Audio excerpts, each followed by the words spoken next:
अस्सलाम वालेकुम। आपकी अपनी अनुशी आपके साथ है अपनी आज की वीडियो में। मैं उम्मीद करती हूँ कि आप सब बिल्कुल खैरियत से होंगे और मैं दुआ करती हूँ कि आप सब जहाँ रहें खुश रहें, शादो आबाद रहें, हंसते मुस्कुराते रहें। मेरी वीडियोस को देखते रहें, उन्हें लाइक करते रहें। और अगर आप मेरे चैनल पे न्यू हैं, आपने अभी तक इसे सब्सक्राइब नहीं किया हुआ, तो इसे सब्सक्राइब कर लें। चलते हैं अपनी स्टोरी की तरफ। उसकी नौजवान बेटी भी कमरे में आ गई। उसका नाम रज़िया था और उसके बारे में पता चला कि वो सफ़ो की गहरी दोस्त थी। वो दोनों बारी बारी सफ़ो के बारे में बताने लगी। मैंने अंदाज़ा लगाया कि वो किसी ज़िम्मेदार आदमी को ये बातें बताने के लिए सख्त बेचैन थी। उन्होंने खासी हैरत अंगेज़ तफसील बताई। इसे मैं मुख्तसर करके अपने अल्फाज में बयान करता हूँ। आमना बीबी ने बताया कि 22 तारीख को सुबह के तकरीबन 11 बजे किसी ने बहुत ज़ोर से दरवाज़ा खटखटाया। उस वक्त वो चूल्हे पर हांडी चढ़ाने के बाद कमरों की सफाई कर रही थी। उसने अपनी बेटी रज़िया को आवाज़ दी और दरवाज़ा खोलने के लिए कहा। रज़िया ने बताया कि जैसे ही उसने दरवाज़ा खोला, सफ़ो हाँफती हुई अंदर घुसी और दरवाज़े की कुंडी चढ़ाकर अंदर की तरफ भागी। वो पैरों से नंगी थी और जूतियाँ हाथ में पकड़ रखी थी। माँ बेटियाँ उसे बदहवास देखकर घबरा गईं। आमना ने पूछा, सफ़ो बात क्या है? तुम इतनी घबराई हुई क्यों हो? मुझे जल्दी से कहीं छुपा दें, सफ़ो ने खौफज़दा लहजे में कहा। मैंने दरवाज़े खिड़कियाँ बंद कर दी। वो यूनस मुझे कत्ल कर देना चाहता है। वो छुरी लेने गया था, मैं भागकर इधर आ गई। मुझे बचा लें, मुझे बचा लें, वो मुझे मार डालेगा। उसे कोने में पड़े हुए पलंग के नीचे घुसने की कोशिश की। आमना बीबी ने दीवार के ऊपर से गली में देखा, मगर यूनस कहीं नज़र नहीं आया। उसने अंदर जाकर सफ़ो को तसल्ली दी और कहा, घबराओ नहीं, गली में कोई नहीं है, तुम इत्मीनान से बैठो, हमारे घर में कोई दाखिल नहीं हो सकता।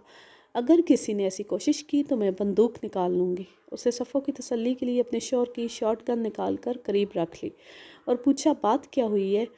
सफ़ो की कुछ हिम्मत बंधी। उसने सोचा अगर यूनस को पता चल जाता कि वो कहाँ गई है तो इतनी देर में वहाँ पहुँच चुका होता। उसने पानी का एक गिलास पिया और कदरे संभल कर बैठ गई। रज़िया ने कहा, तुम्हारा शोर तो आज ही घर वापस आया है, आते ही क्या बात हो गई? किसी ने उसके कान भर दिए हैं, सफ़ो ने जवाब दिया, और मेरा ख्याल है कि ये बदरी की हरकत है। वो यूनस को स्टेशन पर लेने गया हुआ था।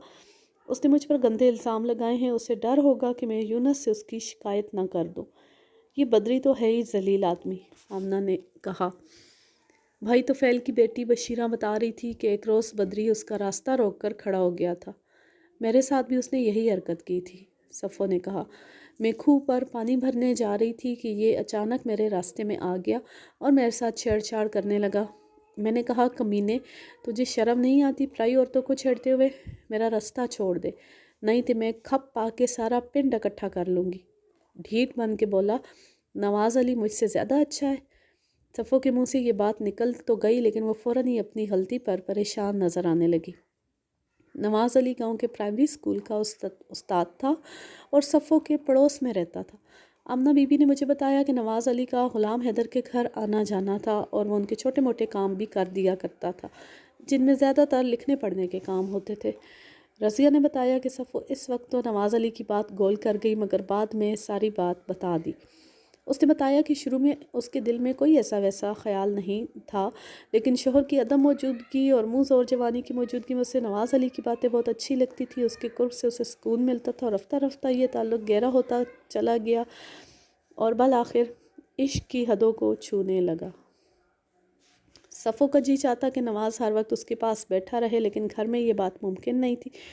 एक रोज़ नवाज़ ने कुएं पर मुलाकात करने का ख्याल ज़ाहिर किया। शुरू में सफ़ो ने इनकार कर दिया। रात की तन्हाई में कुएं पर जाना उसके ख्याल में एक नामुमकिन सी बात थी, लेकिन लंबी लंबी तन्हा रातों में बिस्तर पर करवटें बदलते हुए उसे ये बात मुमकिन नज़र आने लगी। उसका कमरा अलग थलग था, बच्चा कोई नहीं था। रात के वक्त किसी को उसकी खैर हाज़िरी का पता नहीं चल सकता था। फिर कुआं इतना दूर भी नहीं था। पिछली तरफ एक छोटी सी गली थी जिसके इख्तिताम पर खेत शुरू हो जाते थे। सफ़ो ने रात को कई बार गली में झांका। गली हमेशा सुनसान ही नज़र आती थी। बल आखिर उसने नवाज़ से कुएं पर मिलने का वादा कर लिया। पहली रात वो बहुत डर रही थी, लेकिन कुछ नहीं हुआ। वो कुएं पर पहुंची तो नवाज़ को अपना मुंतज़िर पाया। 1 घंटे बाद वो खैरियत से वापस आ गई। न घर वालों को पता चला और न बाहर वालों को। झिझक दूर हो गई, खौफ जाता रहा। वो हफ्ते में एक आध बार कुएं पर जाती और नवाज़ से मिलकर वापस आ जाती। एक रोज़ फ़तेह मोहम्मद पटवारी ने उसे देख लिया। एक रोज़ फ़तेह मोहम्मद पटवारी ने उसे देख लिया। नवाज़ जल्दी से खेतों में घुस गया। फ़तेह मोहम्मद ने उसकी झलक ज़रूर देखी, लेकिन उसे पहचान ना सका। उसने इस बारे में कोई तजस्सुस ना किया और सफ़ो को समझा बुझाकर घर भेज दिया। सफ़ो अपने वादे पर कायम रही और दोबारा कुएं पर नहीं गई। लेकिन उसे ये बात मालूम नहीं थी कि बद्री ने फ़तेह मोहम्मद पटवारी की बातें सुन ली थी। अगर उसे ये बात पहले मालूम हो जाती तो वो अपने बचाव की कोई तदबीर सोच लेती। लेकिन जब यूनुस ने उससे अचानक सवाल किया तो उस पर सख्ता तारी हो गया। उसने उसे ये बताने की कोशिश की कि बद्री ने उसकी इज्जत पर हाथ डाला था, उसके राज को राज रखने की कीमत तलब की थी, लेकिन उसने बद्री को झड़क दिया था, धुतकार दिया था और बद्री ने इस बात का बदला लिया था। सफ़ो ये सारी बातें अपने शौहर को बताना चाहती थी, मगर उसकी ज़ुबान ने साथ ना दिया। वो गुंग हो गई थी। उसकी खामोशी से यूनुस को यकीन हो गया कि बद्री की एक एक बात सच थी। सफ़ो ने आमना बीबी को बताया कि यूनुस ने उसे खामोश देखकर उसके बाल मुट्ठी में जकड़ लिए और चीख कर बोला, बता कौन है वो तेरा यार, तू किससे छुप कर मिलती थी, जिसका नाम बता, मैं तुझे ज़िंदा नहीं छोड़ूंगा, जल्दी बता, आज मैं तेरा फ़ैसला करके छोड़ूंगा। मैं परदेश में मुशक्क़त करता रहा और तू यहाँ यारियाँ लगाती रही, बता उसका नाम, मैं पहले तेरा पेट फाड़ूंगा, फिर जाकर उसकी शारक काटूंगा। सफ़ो चीखें मारने लगी। वो समझ गई कि यूनुस उसे ज़िंदा नहीं छोड़ेगा। शोर की आवाज़ सुनकर सारा घर इकट्ठा हो गया और सफ़ो को छुड़ाने की कोशिश करने लगा। यूनुस ने अचानक सफ़ो को छोड़ दिया और बावर्ची खाने की तरफ भागा। सब समझ गए कि वो छुरी लेने गया है। सफ़ो की जेठानी ने इस मौके पर बड़ी होशियारी का सबूत दिया। उसने जल्दी से सफ़ो को पिछले दरवाजे से बाहर निकाल दिया और ख़ुद स्टोर का दरवाज़ा बंद करके उसके सामने खड़ी हो गई। यूनुस यही समझा कि उसकी बीवी स्टोर में है। वो छुरी लहराता हुआ वापस आया और अपनी भाभी को एक तरफ हटाकर स्टोर में घुस गया। इस असना में सफ़ो फ़तेह मोहम्मद पटवारी के घर पहुंच चुकी थी। सकीना का भी यही मकसद था। अगर यूनुस फ़ौरन गली में निकल जाता तो ज़रूर अपनी बीवी को दौड़ते हुए देख लेता। ये सारी तफसील सुनने के बाद मैंने आमना बीबी से पूछा, सफ़ो कितने रोज़ आपके घर रही थी? रज़िया ने हिसाब लगाकर बताया, सफ़ो तकरीबन 4 रोज़ हमारे घर में छुपी रही थी। अब्बा ने हमें ताकीद कर दी थी कि किसी को सफ़ो की यहाँ मौजूदगी का इल्म ना हो।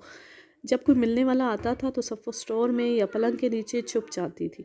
चौथे रोज़ अब्बा ने सफ़ो को किसी मोतबर शख्स के हवाले कर दिया, जो उसे लेकर रातों रात गांव से निकल गया। क्या आपको उस शख्स का नाम मालूम नहीं है? इस बारे में हमें कुछ मालूम नहीं है, आमना बीबी ने कहा। उसके अब्बा ने ये बात हमें इसलिए नहीं बताई कि हमारे मुंह से कभी कोई बात ना निकल जाए। मैंने पूछा, जो बातें आपने मुझे बताई हैं क्या वो आपके शोहर को मालूम है? सब की सब नहीं मालूम, उसने जवाब दिया। मसलन ये नवाज़ अली वाली बात हमने उनको नहीं बताई। आप भी इस बात का जिक्र ना करें। अगर यूनुस को ये बात मालूम हो गई तो वो नवाज़ को ज़िंदा नहीं छोड़ेगा। मैं उसके अब्बा की मौजूदगी में ये सारी बातें आपको नहीं बता सकती थी। आपने सफ़ो को उसकी माँ के हवाले क्यों ना किया? मैंने पूछा। उसकी माँ बेवा और गरीब औरत है, वो बेटी की हिफाजत नहीं कर सकती थी। दूसरी बात यह थी कि सफ़ो माँ के पास जाना भी नहीं चाहती थी। मैंने आमना बीबी से इजाज़त ली और वहाँ से निकलकर नंबरदार के घर की तरफ रवाना हो गया। सूरत हाल नया रुख इख्तियार कर गई थी। अब देखने वाली बात यह थी कि फ़तेह मोहम्मद ने सफ़ो को किसके सुपुर्द किया था और उसने लड़की को कहाँ पहुँचाया था, और अगर यूनुस ही सफ़ो का कातिल था तो उसे इस इंतज़ाम का कैसे इल्म हुआ था। इन बातों का जवाब जानने के लिए फ़तेह मोहम्मद से मुलाकात बहुत ज़रूरी थी, लेकिन उसकी वापसी तक हमारा वहाँ रुकना बहुत मुश्किल था। थाने में और भी बहुत से काम थे। मैंने नंबरदार से कहा, चौधरी साहब, फ़तेह मोहम्मद से तो मुलाकात नहीं हो सकी, वो तहसील हेडक्वार्टर गया हुआ है। आप उसे मेरा पैगाम दे दे, वो कल थाने में आकर मुझसे मिल ले। बहुत बेहतर जनाब, आपका पैगाम पहुंच जाएगा, नंबरदार ने कहा। फिर ज़रा रास्ताराना लहजे में बोला, ये बद्री बड़ी मिन्नतें कर रहा है, इस गरीब को थाने ले जाकर क्या करेंगे? इसे मेरी ज़मानत पर छोड़ दें, आप जब हुक्म करेंगे ये थाने हाजिर हो जाएगा। मैंने बद्री को घूरते हुए कहा, चौधरी साहब, इसे इतना सीधा ना समझें, आपने कल भी तो इसको हमारा पैगाम दिया था। अगर ये थाने हाजिर हो जाता तो हमें इधर आने की क्या ज़रूरत थी? हुजूर, आप गलती नहीं करूँगा। बद्री ने हथकड़ी वाले हाथ जोड़े। आपका हुक्म होगा तो रोज़ाना थाने में हाज़िरी दिया करूँगा। गांव में मेरी बड़ी इज्जत है, मुझे हथकड़ी लगा कर ना ले जाएं। बल्ले ओए, टुंडे लाट दिया पुत्रा, हवलदार ने कहा। अगर तू इज़्ज़तदार है तो फिर इन चौधरियों का क्या बनेगा? मैंने कहा, अगर तू इज़्ज़तदार होता तो बुर्का पहनकर भागने की कोशिश ना करता। और अभी तो हमने तेरे साथ बहुत सारी बातें करनी हैं। बातों के लिए मैं हर वक्त हाजिर हूँ जनाब, उसने कहा। लेकिन ये हथकड़ी, سچ بولنا شروع کر دو گے تو ہتھکڑی اتر جائے گی، میں نے کہا۔ تمہارے بارے میں نئی کہانیاں سن کر آیا ہوں۔ بیٹھک سے نکل کر ہم تانگے میں جا بیٹھے۔ سپاہی نے سفید برقع اور گلگابیاں دکھاتے ہوئے کہا، جناب ان چیزوں کا کیا کریں، ان کو ساتھ ہی رکھو۔ ہم تانگے میں بیٹھ کر تھانے روانہ ہو گئے۔ جب میں فتح محمد پٹواری کے گھر میں بیٹھا، آمنہ بی بی اور اس کی بیٹی کی باتیں سن رہا تھا تو میرے دل میں یہ خیال موجود تھا کہ میں ماسٹر نواز علی سے ضرور ملوں گا، لیکن مدار کے گھر پہنچ کر یہ بات میرے ذہن سے بالکل محو ہو گئی اور تھانے پہنچ کر بھی یاد نہ آئی۔ شام کے وقت میں نے یونس کو اپنے پاس بلا لیا۔ وہ بہت اداس اور بجھا بجھا سا لگ رہا تھا۔ ملک صاحب، آپ نے میرے ساتھ بڑا ظلم کیا ہے، اس نے کہا۔ مجھے اپنی بیوی کے جنازے میں بھی شامل ہونے کی اجازت نہیں دی تاکہ اس کا جنازہ دیکھ کر تمہارا دل ٹھنڈا ہوتا۔ ملک صاحب، میں نے اس کو قتل نہیں کیا۔ میں آج تمہارے گاؤں تفتیش کرنے گیا تھا، مجھے ہر بات معلوم ہو چکی ہے۔ میں نے بدری کو بھی گرفتار کر لیا۔ تمہارا صفو سے کس بات پر جھگڑا ہوا تھا؟ جناب میں اس بات کا جواب دے چکا ہوں، پھر جواب دو۔ میں اس کے سر پر جا ٹھہرا۔ اگر جواب غلط ہوا تو میں اب تمہارا کوئی لحاظ نہیں کروں گا۔ میرا خیال ہے کہ اب ان باتوں کا کوئی فائدہ نہیں۔ میں نے اس کی گردن پر ہاتھ جمایا۔ فائدہ تو تمہیں اس وقت معلوم ہوگا جب تمہاری گردن میں پھانسی کا پھندا پڑے گا۔ جواب دو، کس بات پر جھگڑا ہوا تھا؟ گرفتاری کے بعد یہ پہلا ہاتھ تھا جو اسے پڑا تھا۔ جناب مجھے صفو کے بارے میں اچھی خبر نہیں ملی تھی، اس نے جواب دیا۔ اس نے کسی سے دوستی لگا لی تھی۔ یہ بری خبر تمہیں کس نے دی تھی؟ یہ بات مجھے بدردین نے بتائی تھی، یعنی بدردین موچی عرف بدری بدماش نے۔ وہ میرا پرانا دوست ہے، اس نے جواب دیا۔ وہ میری بیوی کے متعلق اتنا بڑا جھوٹ نہیں بول سکتا۔ لوگ اسے بدماش کہتے، اس میں کچھ برائیاں بھی ہیں، لیکن اس نے میرے ساتھ کبھی برائی نہیں کی۔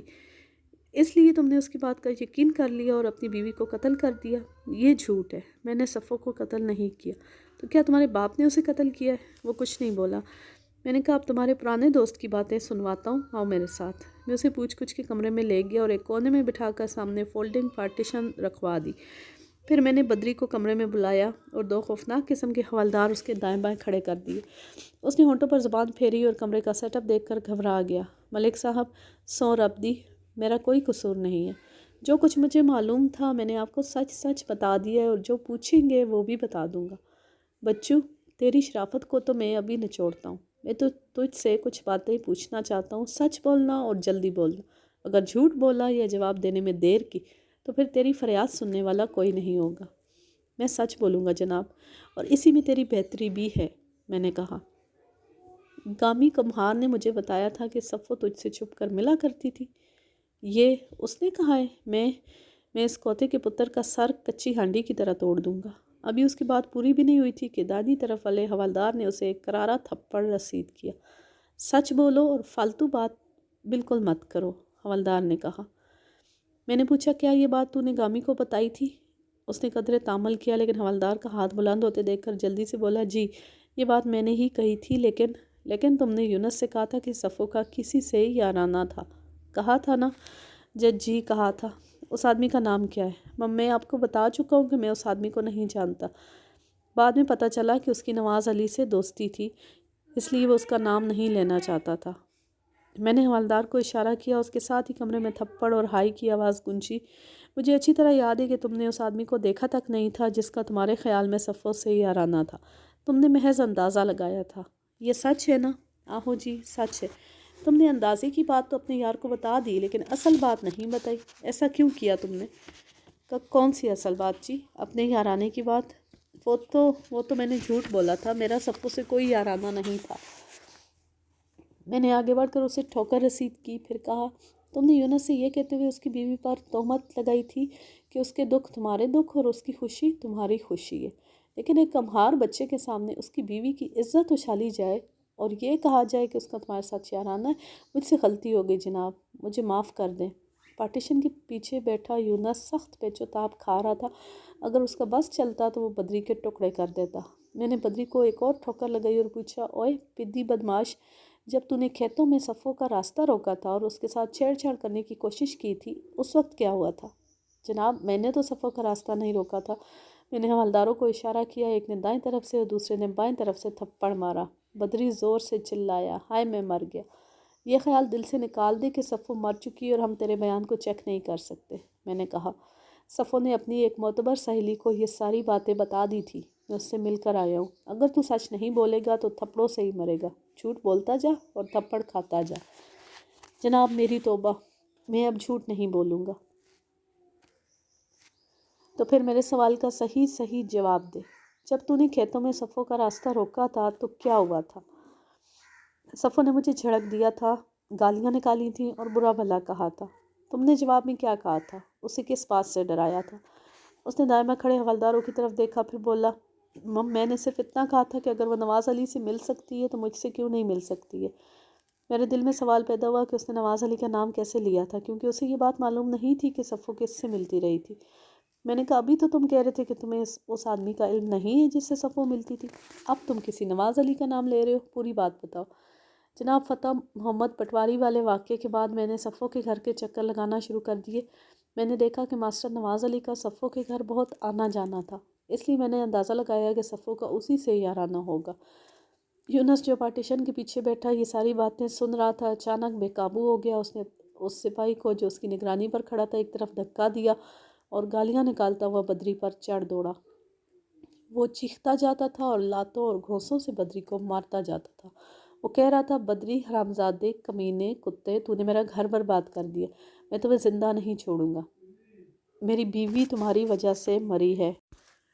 آج کے لیے بس اتنا ہی. اب میں لیتی ہوں آپ سے اجازت. جہاں رہیں خوش رہیں، شاد و آباد رہیں، ہنستے مسکراتے رہیں. اللہ حافظ. اللہ نے کے بعد.